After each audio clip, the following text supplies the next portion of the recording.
Adama Daïko, je fais 1m80 pour 90 kg, je chose du 43 même en préservatif.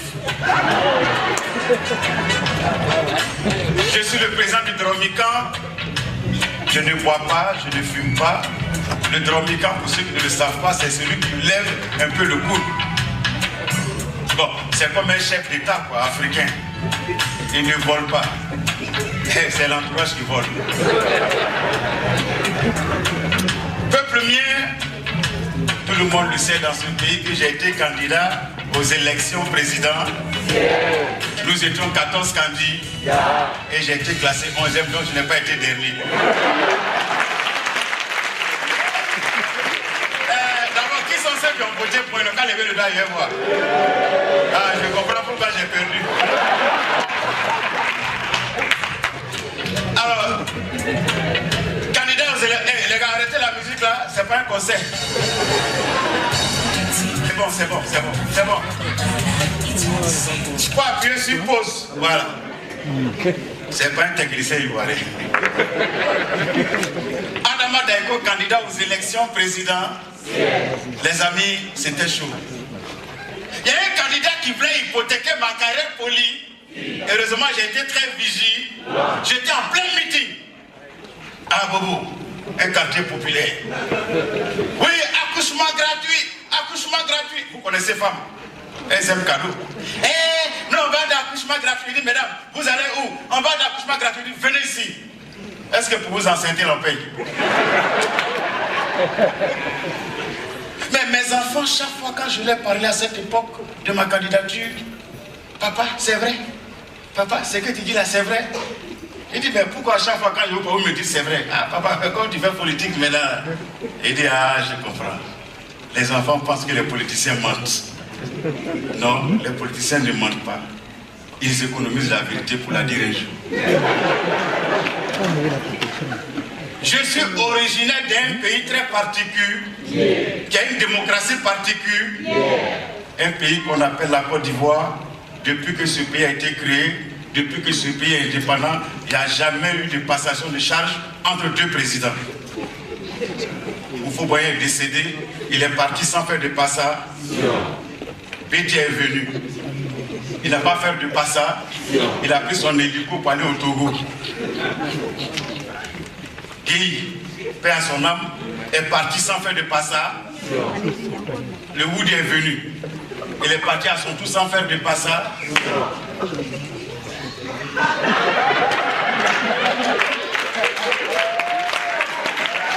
a l'élection bientôt. 2020, c'est pas loin. Le seul cadeau que les Ivoiriens, les Africains demandent à la Côte d'Ivoire, c'est une belle cérémonie de passation de charge entre deux présidents. Et là, ce sont les lettres qui ont parlé. Maintenant, les chiffres vont parler.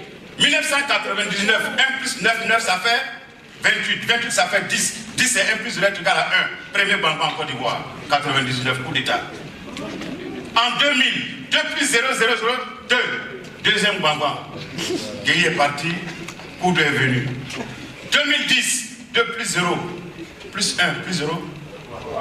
3. Troisième banque, 3000 morts.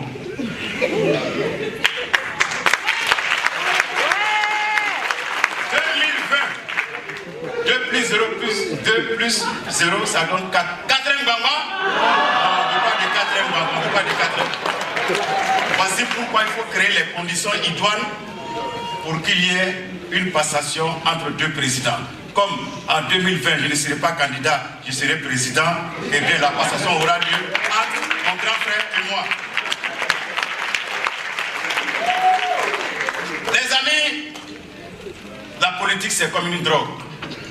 Ce n'est pas celui qui la consomme qui a les effets.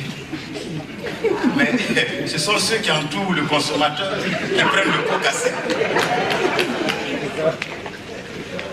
Il y a une dame qui me voit, une admiratrice. Hé Daïko, vraiment ce que tu fais là, ça me plaît. Vraiment tu fais rire quoi. Je dis merci madame.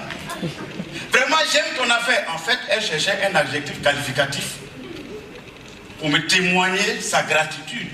Hé Daïko, vraiment tu fais rire. Hein? Il dit merci. Daïko, vraiment tu es ridicule. J'ai dit, madame, c'est bon, il faut partir. Et il y a un de mes adversaires politiques que vous connaissez bien, c'est un grand constitutionnaliste, quelqu'un qui a Bac plus 20. Francis Vaudier. Dans son parti, pour être membre, il faut avoir Bac plus 4. Ça, c'est le minimum. Francis Vaudier veut faire la même chose. Il sera en blague pour son meeting. Quand même, quand vous êtes quelque part, c'est en fonction du public que vous adaptez le langage. Entre-temps, ils ont conditionné tous les bras t-shirt, un peu d'argent pour la mobilisation. Ce que moi, je n'ai pas fait. Il ne faut pas voir les bras à 5 h du matin. Voilà comment ils sont. Les parents qui m'ont qui a vu, elle est trop dangereux. Là, c'est le las. Non, voter. Ça, c'est 5 h du matin. Bien, oui, c'est oui. Mais manger.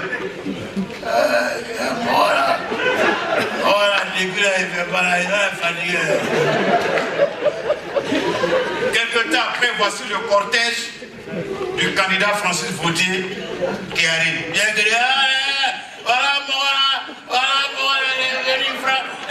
Francis Vaudier.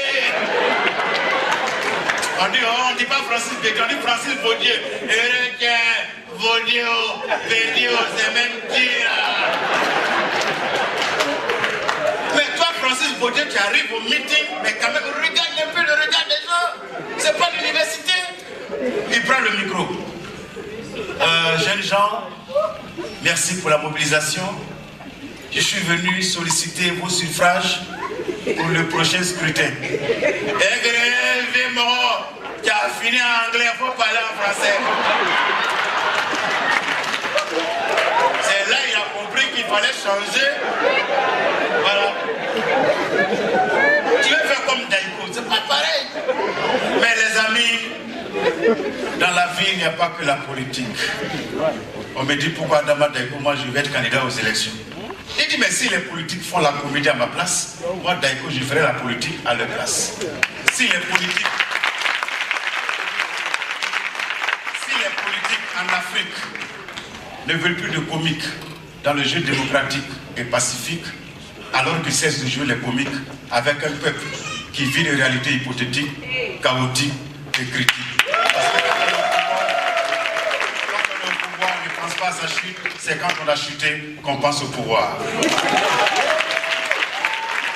dans la vie, il n'y a pas que la politique, il y a la fraternité, il y a la solidarité. Voilà pourquoi je vais vous parler d'un ami qu'on appelle Séri.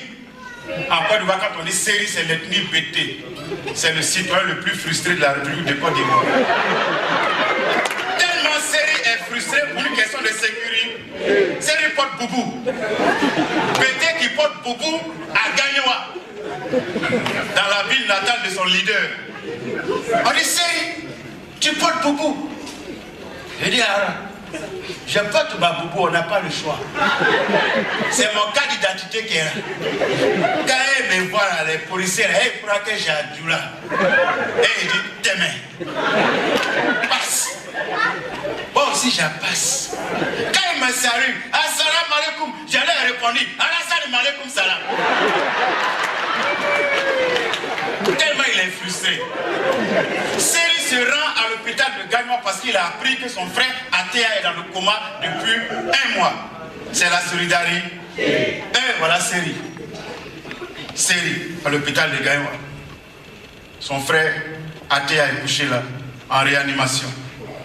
Il regarde, il observe. Il dit à la vue là, c'est derrière. Type d'Afidera, il danse, il saute, il danse ziglibiti. C'est lui, il a couché là, même un crédit, il ne peut pas faire. Ah, du riz qui est offert là, on ne pressait pas pour manger, ça va cuire un jour. Tout ça, c'est pour se consoler. Ah, la vie, c'est comme testicule des boutons. Ça balance, ça va devant, ça vient derrière. Docteur, c'est quel médicament vous lui avez donné depuis là, et puis il ne guérit pas? Monsieur, nous avons fait des injections, il est en réanimation, on a aussi fait des massages cardiaques, c'est difficile. Ah, je comprends pourquoi depuis là, il ne guérit pas. Type là, Et il a besoin d'espoir. Son médicament, on appelle ça espoir. Bon, pour la casse sortie, je vais lui donner ça. On dit, ben non, mais nous sommes désolés parce que là, vous avez le personnel soignant, vous avez le gérant de l'hôpital et tout ça. Ah, c'est comme un ministre, un président avec son ministre, quoi. Ah, d'accord. Donc, pour la caméra, regardez. À terre! Monsieur, s'il vous plaît, c'est un hôpital, on n'écrit pas ici. Ah, pour la caméra, excusez, mon sang là, c'est le sang pété. Ça un peu chaud, quoi. Mon tension, elle est montée. Je vais faire tout cela. À terre! À terre! À terre! Il faut t'arriver, on a libéré Bago. Il a ouvert ses yeux. Il dit, ah, on a libéré lui à quelle heure? Il dit, docteur, je t'ai parlé, il a besoin d'espoir.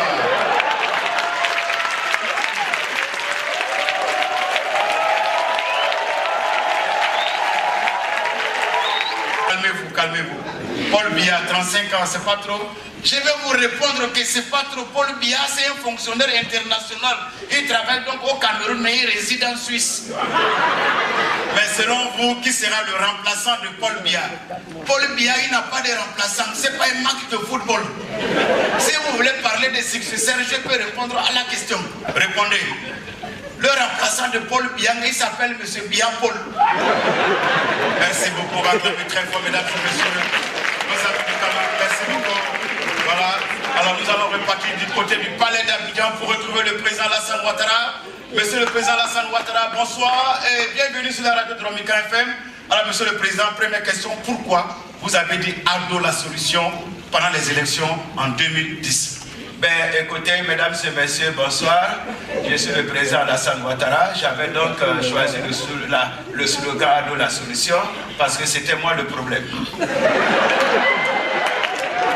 Monsieur le président, les Ivoiriens se posent beaucoup de questions. Les Ivoiriens se posent beaucoup de questions. Serez-vous candidat à la prochaine élection en 2020? Alors J'ai dit, serez-vous candidat en 2020? Oh là là, il y a un problème de réseau.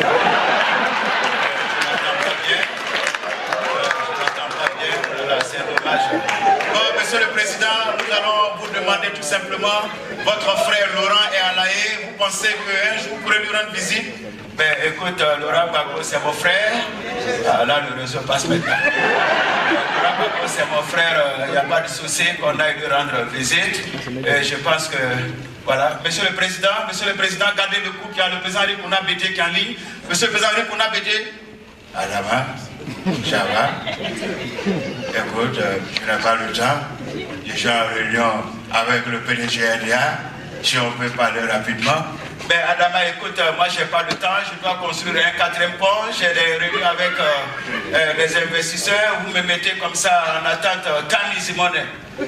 Adama, moi aussi, money is time. Je ne peux pas attendre. Nous serons candidats, certainement, pour le PDG NDA. Alors, si tu ne peux pas attendre, moi je ne peux pas attendre. Ben écoute, moi je ne suis pas là pour discuter, je pense que nous sommes là pour la Côte d'Ivoire.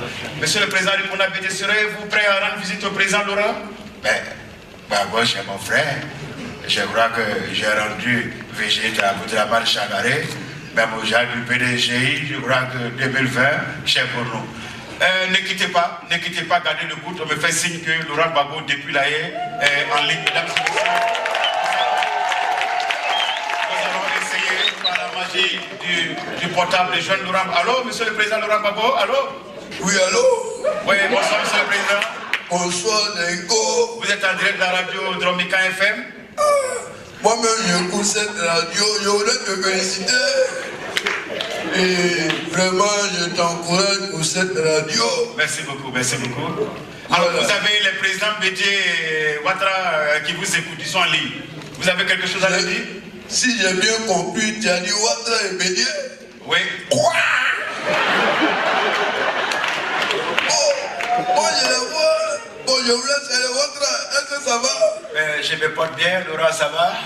Moi, je suis ici, je me sens bien. Je me porte bien. Aujourd'hui même, j'ai lu la Bible. Mais je voudrais te féliciter pour ce travail, ce n'est pas du tout facile. Mais c'est ça, je gère le pays. Voilà.